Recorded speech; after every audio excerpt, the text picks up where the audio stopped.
एक बार भगवान शिव और माता पार्वती घूमते हुए काशी पहुंच गए। वहां पर भगवान शिव अपना मुंह पूर्व दिशा की ओर करके बैठे थे। उसी समय पार्वती ने पीछे से आकर अपने हाथों से भगवान शिव की आंखों को बंद कर दिया। ऐसा करने पर उस पल के लिए पूरे संसार में अंधेरा छा गया। दुनिया को बचाने के लिए शिव ने अपनी तीसरी आंख खोल दी, जिससे संसार में पुनः रोशनी हो गई। लेकिन उसकी गर्मी से पार्वती को पसीना आ गए। उन पसीने की बूंदों से एक बालक प्रकट हुआ।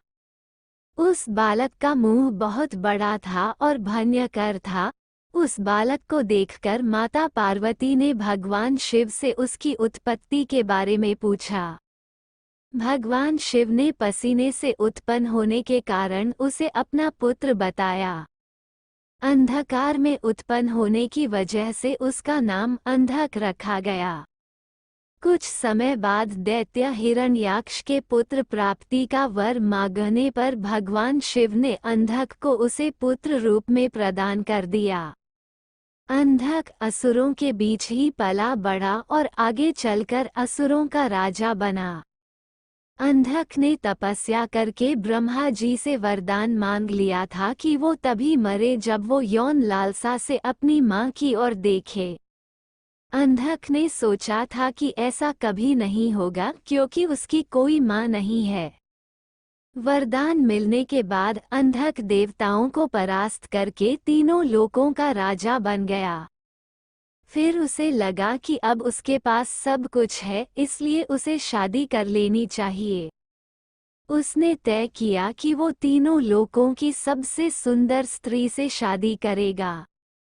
जब उसने पता किया तो उसे पता चला कि तीनों लोकों में पर्वतों की राजकुमारी पार्वती से सुंदर कोई नहीं है, जिसने अपने पिता का वैभव त्याग कर शिव से शादी कर ली है। वो तुरंत पार्वती के पास गया और उसके सामने शादी का प्रस्ताव रखा। पार्वती के मना करने पर वो उसे जबरदस्ती ले जाने लगा तो पार्वती ने शिव का आह्वान किया।